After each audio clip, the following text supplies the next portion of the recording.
Hello and welcome friends. स्वागत है आपका हमारे YouTube channel Shano the web dev में। और इस वीडियो में हम कवर करने वाले हैं वेर लेट कॉन्स्ट के बीच में डिफरेंस विद एग्जांपल।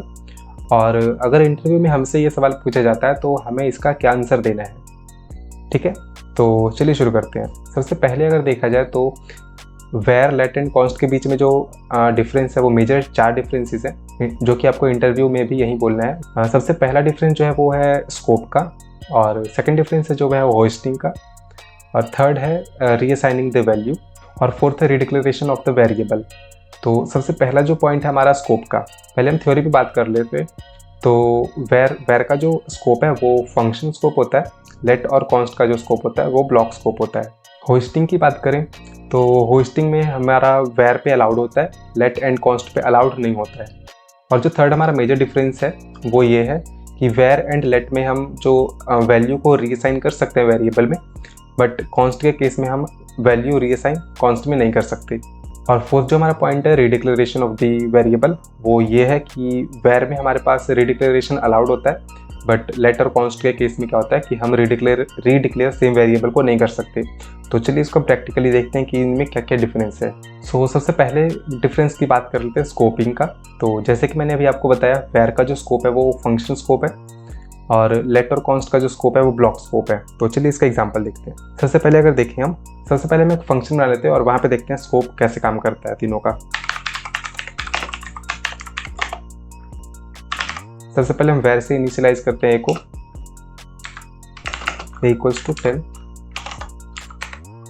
और यहाँ पे हम कंसोल करते हैं a को।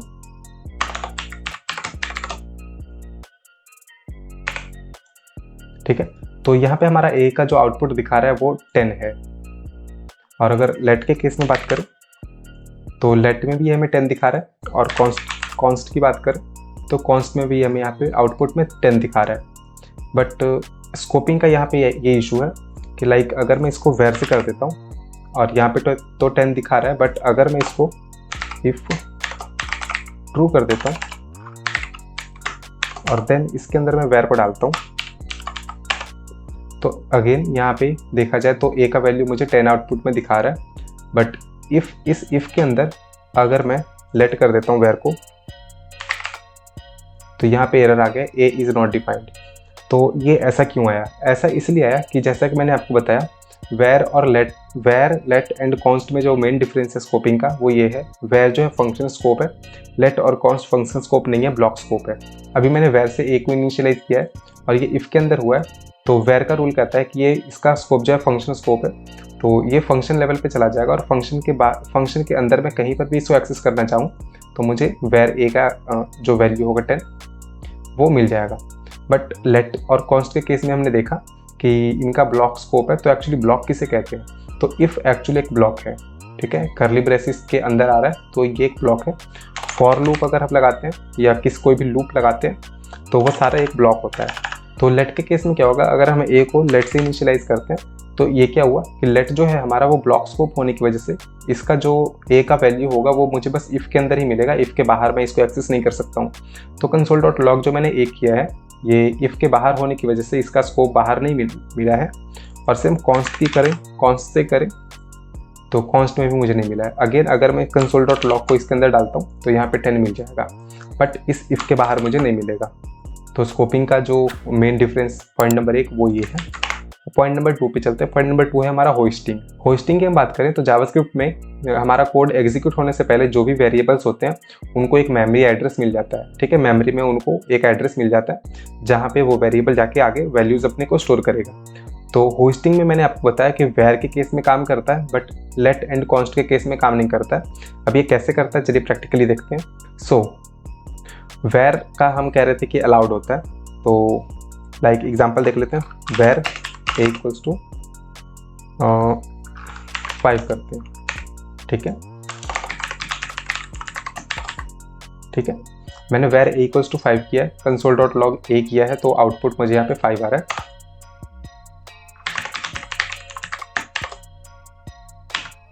a, b, ठीक है, वेर b इक्वल्स टू 10 किया यहाँ पे। तो लाइन नंबर 1 पे मैंने a को 5 वैल्यू दिया है और b को 10 दिया है, दोनों वेर से इनिशियलाइज किया हुआ है। लाइन नंबर 5 पे मैंने बस ए को प्रिंट किया है और लाइन नंबर 6 पे मैंने ए और बी को प्रिंट किया है। एक्चुअली लाइन नंबर 6 पे सिर्फ बी रखता हूँ, ठीक है। तो यहाँ पे नॉर्मली जो हम जावास्क्रिप्ट में कोड लिखते हैं वैसे वर्क कर रहा है, बट होस्टिंग का यहाँ पे ये काम है कि अगर मैं इस वेयर को नीचे भी डाल देता हूँ यहाँ पे, तो अभी आप देख रहे हैं मेरे पास एरर नहीं आया है, बट ए का वैल्यू यहाँ पे अनडिफाइंड आ गया है, ठीक है। अनडिफाइंड उस केस में आता है कि जब कोई वेरिएबल मेमोरी में एग्जिस्ट करता हो बट उसका वैल्यू वहाँ पे ना हो। लाइक ये अनडिफाइंड तब आएगा जब वेर ए में करके छोड़ दूँ, ठीक है। अगर मैं इसको यहाँ से कमेंट कर देता हूँ, यहाँ से भी कमेंट कर देता हूँ वेर ए, देख रहे हैं ए में मैंने वैल्यू नहीं डाला है तो यहाँ पे अनडिफाइंड आ रहा है। नीचे जो मैंने वेर ए इक्वल्स टू 5 किया है, इस केस में ये हो रहा है कि होस्टिंग का ये रूल है कि जितने भी वेरिएबल्स हैं वेर ए वेर बी, उनमें वैल्यू स्टोर होने से पहले उन्हें मेमोरी मिल जाता है। तो वेर ए को मेमोरी मिल गया है, अभी इसमें वैल्यू नहीं है, तो कोड जब एग्जीक्यूट होना शुरू हुआ, ठीक है, तो शुरू होने से पहले सभी को मेमोरी मिल गया, ए को मिल गया और बी को मिल गया, मेमोरी मिल चुका है। अब कोड एग्जीक्यूट होगा ऊपर से नीचे। ऊपर से नीचे की तरफ अगर एग्जीक्यूशन को देखें हम, तो बी में पहले वैल्यू 10 स्टोर होगा, देन ए में 5 होगा, लेकिन इससे पहले हमारा लॉग आना चाहिए ए और बी का। तो बी में 10 हो चुका है, लेकिन अभी ए में 5 हुआ नहीं है क्योंकि ए उसके नीचे आ रहा है। तो console.log ए जब हमने किया तो ए को पहले मेमोरी मिल गया था, बट एग्जीक्यूशन के टाइम पे ए को अभी वैल्यू नहीं मिला है, तो ए हमारा आएगा अनडिफाइंड, क्योंकि मेमोरी में ए एग्जिस्ट करता है बट वैल्यू अभी नहीं है। बी में देखें तो बी में हो चुका है हमारा असाइन 10, सो यहाँ पे मुझे आउटपुट 10 दिखा रहा है, और इतना एग्जीक्यूट होने के बाद अब ए में 5 जाएगा। अगर इसके नीचे मैं लॉग लगाऊं ए का, तो यहाँ पे मुझे 5 मिल जाएगा, और अगेन यहाँ पे console.log b करूँ तो 10 तो मिलेगा, बट अगर b को मैं नीचे लेके चल जाता हूँ तो a और b में अनडिफाइंड और नीचे 5 और 10 मिलेगा, ठीक है। ये है होस्टिंग। अब लेट और कॉन्स्ट के केस में क्या डिफरेंस होगा वो देख लेते हैं। So let a equals to, अगर मैं 5 करता हूँ और लेट b इक्वल्स टू 10 करता हूँ, अब कोड जैसे वेर के केस में चल रहा था वैसे ही लिखेंगे हम console.log a और console.log b। सो यहाँ पे 5 और 10 नॉर्मली जैसे पहले आउटपुट आ रहा था वैसे ही आ रहा है। मेन डिफरेंस ये है कि अगर मैं लेट a इक्वल्स टू 5 को लॉग के नीचे कर दूँ तो यहाँ पे मेरा एग्जीक्यूशन एरर आ रहा है, can not access a before initialisation. अब यहाँ पे a की वैल्यू अनडिफाइंड होने की बजाय यहाँ पे एरर आ गया है, can not access a before initialisation, means a अभी इनिशियलाइज नहीं हुआ है, a को मेमोरी नहीं मिला है अभी, ठीक है। तो इस केस में क्या हुआ, जब कोड एग्जीक्यूट होने से पहले इसने कोड को स्कैन किया तो इसने देखा कोई भी ऐसा वेरिएबल नहीं है जो वेर से इनिशियलाइज हुआ हो, लेट से हुआ है। सो वेर से अगर होता इनिशियलाइज लेट a को हम करते तो इससे पहले मेमोरी एड्रेस मिल जाता, देन बाद में इसको वैल्यू 5 स्टोर किया जाता, बट लेट से इनिशियलाइज होने की वजह से कोड जब स्कैन हुआ तो ए को मेमोरी एड्रेस नहीं मिला है, यानी कि ए के लिए भी कोई भी मेमोरी नहीं है, और जब कोड एग्जीक्यूट हुआ तो ए में हमें कोई वैल्यू नहीं मिला क्योंकि ए अभी मेमोरी में एग्जिस्ट ही नहीं कर रहा है। तो इसी वजह से can not access a before initialization का हमारा एरर आया है। और अगर देखें तो b इक्वल्स टू यहाँ पे 10 नहीं प्रिंट हुआ है, क्योंकि ये वो एरर है जो एग्जीक्यूशन को रोक देगा। हमारा एग्जीक्यूशन यहीं पे रुक जाएगा, जिसकी वजह से b का आउटपुट हमें यहाँ पे प्रिंट होकर नहीं मिला है।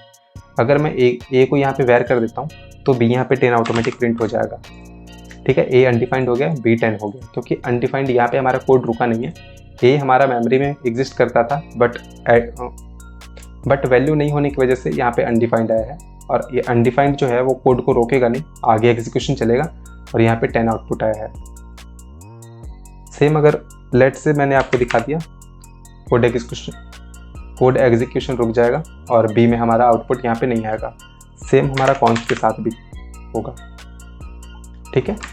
सो ये हो गया हमारा होस्टिंग। थर्ड जो मेजर डिफरेंस है वेर लेट एंड कॉन्स्ट में, वो है रीसाइनिंग द वैल्यू। रीसाइनिंग द वैल्यू की बात करें तो हम वैल्यू को रीसाइन कर सकते हैं वेर एंड लेट के केस में, कॉन्स्ट के केस में नहीं कर सकते। आपने दूसरे लैंग्वेजेस देखे होंगे, उसमें भी होगा। कॉन्स्ट मीन्स कांस्टेंट किसी वेरिएबल को बना देते हैं तो उसकी वैल्यू को हम चेंज नहीं कर सकते। ठीक है, तो इसको चलिए इसको देख लेते हैं। वेर a इक्वल्स टू 5 कर देते हैं और a इक्वल्स टू 5 कर सकते हैं, सॉरी a इक्वल्स टू 50 कर देते हैं। लॉग बनाते हैं, हमारा 50 आया है। तो यहाँ पे क्या हुआ, हमने a में पहले 5 स्टोर किया था, देन a में हमने 50 कर दिया और जब इसको प्रिंट किया तो 50 हो गया।